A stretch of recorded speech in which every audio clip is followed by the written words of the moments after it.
महाराष्ट्र राज्य माध्यमिक आणि उच्च माध्यमिक शिक्षण मंडळाचा 10वीचा निकाल आज जाहीर झाला आहे। यंदाही ठाणे जिल्ह्यात 10वीच्या निकालात मुलींनी बाजी मारल्याचे दिसून येते। ठाणे जिल्ह्यात 95.57% 10वीचा निकाल लागला आहे, तर 96.69% मुली उत्तीर्ण झाल्यात। जिल्ह्यातील विविध भागातून यंदाच्या वर्षी 1,13,328 विद्यार्थ्यांनी 10वीच्या परीक्षा दिली होती। त्यापैकी 1,08,311 विद्यार्थी उत्तीर्ण झालेत। 12वी पाठोपाठ आज महाराष्ट्र राज्य माध्यमिक आणि उच्च माध्यमिक शिक्षण मंडळाचा 10वीचा निकाल जाहीर झाला आहे। ठाणे जिल्ह्याचा यंदाच्या वर्षी 95.57% निकाल लागला असून जिल्ह्यात यंदाही मुलींनीच बाजी मारल्याचे दिसते आहे। ठाणे जिल्ह्यातून यंदाच्या वर्षी 1,13,328 विद्यार्थ्यांनी 10वीची परीक्षा दिली होती। त्यापैकी 1,08,311 विद्यार्थी उत्तीर्ण झालेत। यामध्ये 54,873 मुलांचा आणि 53,438 मुलींचा समावेश असल्याची माहिती जिल्हा माध्यमिक शिक्षण विभागाकडून देण्यात आली। जिल्ह्यात यंदाही मुलींचे उत्तीर्ण होण्याचे प्रमाण सर्वाधिक असून 96.69 मुली उत्तीर्ण झाल्या आहेत, तर 94.50% मुले उत्तीर्ण झालेत। गेल्या वर्षी ठाणे जिल्ह्याचा 10वीचा निकाल 95.56% लागला होता, तर यंदाच्या वर्षी 95.57% निकाल लागला आहे, अशी माहिती जिल्हा माध्यमिक विभागाच्या शिक्षण अधिकारी ललिता दहितुले यांनी दिली। ठाण्याच्या कोरम मॉल आणि तारांगण सोसायटी जवळील नाल्यावर स्लॅब टाकण्यास ठाणे महापालिकेने दिलेली परवानगी महापालिकेच्या अंगलट आली असून महापालिकेला परवानगी रद्द करण्यास तसेच या प्रकरणातील याचिकाकर्त्याला प्रत्येकी 1 लाख रुपये देण्याची नामुष्की ठाणे महापालिका आणि विकासकावर आले। मुंबई उच्च न्यायालयाच्या आदेशानंतर पालिका प्रशासनाने याचिकाकर्त्याला नुकताच 1 लाख रुपयाचा धनादेश दिला आहे। ठाण्याच्या कोरम मॉल आणि तारांगण सोसायटी जवळील सेवा रस्त्यालगत असलेल्या भूखंडाच्या ठिकाणी ये-जा करण्यासाठी एका विकासकाने नाल्यावर स्लॅब टाकला होता। 2005 मध्ये हा स्लॅब टाकण्यात आला होता। पालिका आयुक्तांच्या मान्यतेने हे काम करण्यात आल्याचे सांगत तसे पत्रही मलनिःसरण विभागाने विकासकाला दिले होते। या प्रकरणी याचिकाकर्ते नटवर पटेल यांनी उच्च न्यायालयात धाव घेतली होती। याबाबत न्यायालयाने पालिकेला अहवाल सादर करण्याचे निर्देश दिले होते। त्यानुसार पालिकेने उच्च न्यायालयात अहवाल सादर केला होता। त्यात विकासकाने मंजूर विकास प्रस्तावामध्ये नाल्यावर स्लॅब टाकून प्रवेश दाखविला होता, परंतु त्यासाठी योग्य मंजुरी घेण्यात आली नव्हती।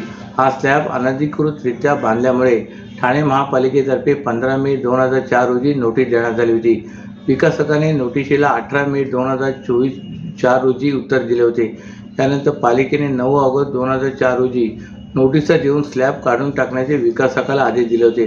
त्यानंतर विकासकाने नाल्यावरील स्लॅब नियमित करण्यासाठी अर्ज केला होता आणि त्यास आयुक्तांनी मान्यता दिली होती। त्यानुसार कार्यकारी अभियंत्याने विकासकाला पत्राद्वारे कळवले होते, असे पालिकेने अहवालात म्हटले होते। दरम्यान उच्च न्यायालयाने नाल्यावर स्लॅब टाकण्यास दिलेली परवानगी रद्द करण्याचे आदेश दिले आहेत। त्याचबरोबर या प्रकरणातील याचिकाकर्त्याला प्रत्येकी 1 लाख रुपये देण्याचे आदेश उच्च न्यायालयाने ठाणे महापालिका आयुक्त आणि विकासकाला दिले होते। या आदेशानंतर पालिका आयुक्त सौरभ राव यांनी याचिकाकर्त्याला नुकताच 1 लाख रुपयाचा धनादेश दिला आहे। अवघ्या 2 लाखात म्हाडाचे घर देण्याचे आमिष दाखवून गरजूंना जाळ्यात ओढणारी टोळी ठाण्यात सक्रिय झाले। उपमुख्यमंत्री एकनाथ शिंदे यांच्या नावाने म्हाडाचे बोगस अलॉटमेंट पत्र देखील ही टोळी देत असल्याचे समोर आले आहे। पोलीस ठाण्यात तक्रार दाखल केली तर भरलेले पैसे परत मिळणार नाहीत या भीतीने काही नागरिक पोलिसांकडे तक्रार करण्यास पुढे येत नसल्याची माहिती समोर आली। ठाणे महापालिका क्षेत्रात सध्या विविध सरकारी योजनांमधून सर्वसामान्य नागरिकांना घरे उपलब्ध होत असून याचाच फायदा घेत काही मंडळींकडून अशाच प्रकारच्या नागरिकांना हेरण्याचे प्रकार ठाण्यात समोर आले आहेत। म्हाडाचे घर देतो असे सांगून या मंडळींकडून नागरिकांची फसवणूक केली जात आहे, असे बरेच फसवणुकीचे प्रकार सध्या समोर आलेत। विशेष म्हणजे उपमुख्यमंत्री तथा गृहनिर्माण मंत्री एकनाथ शिंदे यांनीही गरिबांकरिता घरे उपलब्ध करून दिली असून अवघ्या 2 लाखात वर्तकनगर येथील घर मिळते असे आमिष या टोळीने दाखवले। या टोळीत 2 महिला कार्यरत आहेत, असे देखील सूत्रांनी सांगितले। नौपाडा येथील एका मंदिरामध्ये गरजूंना बोलावून त्याला विश्वासात घेतले जाते। त्यानंतर डॉक्टर आंबेडकर रोड येथे बोलावून त्यांच्याकडून 2 लाख रुपये उकळले जातात।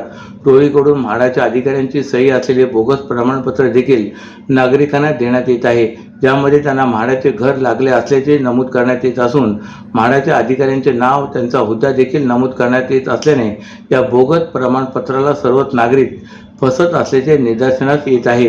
असे काही बोगस प्रमाणपत्र देऊन आणखी नागरिकांच्या फसवणुकीचे प्रकार घडू नयेत यासाठी ज्यांनी या घरासाठी पैसे भरलेत त्यातीलच काही लोकांनी हा सर्व प्रकार समोर आणलाय। म्हाडाचे घर देण्याचे आम्ही दाखवून कोणी पैसे घेत असेल तर अशा लोकांकडून फसवणूक करून घेऊ नये, तसेच म्हाडाने देखील याची दखल घेण्याची आवश्यकता असल्याची मागणी फसवणूक झालेल्या नागरिकांकडून केली जात आहे। महाराष्ट्रातील भगिनींना आधार देणारी राज्य शासनाची मुख्यमंत्री माझी लाडकी बहीण योजना। या योजनेअंतर्गत अल्प उत्पन्न गटातील 21 ते 65 वयोगटाच्या भगिनींना मिळणार दरमहा 1500 रुपयाची मदत। अर्ज करण्यासाठी 31 ऑगस्ट 2024 पर्यंत मुदतवाढ। कुटुंबाचं वार्षिक उत्पन्न 2.5 लाख रुपयांपेक्षा कमी असलेल्या महिला पात्र। कुटुंबाकडे पिवळं किंवा केशरी रेशन कार्ड असल्यास उत्पन्नाचा दाखला आवश्यक नाही।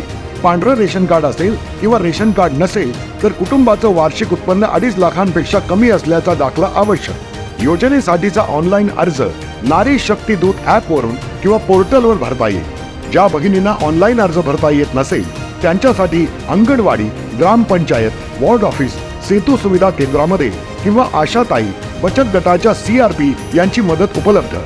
आता आपल्याला अभिमानानं म्हणता येईल, सुखी आणि सुरक्षित आहे माझी लाडकी बहीण। भर रस्त्यात प्रसाधनगृह उभारण्याचा घाट घालणाऱ्या ठेकेदाराला ठाणे महापालिका प्रशासनाने चांगलाच दणका दिलाय।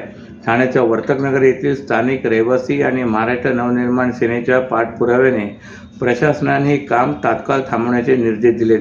त्यामुळे हा रस्ता भविष्यात मोकळा झाल्यानंतर येथे उभे राहणारे अतिक्रमण टाळण्यास मदत होणार आहे।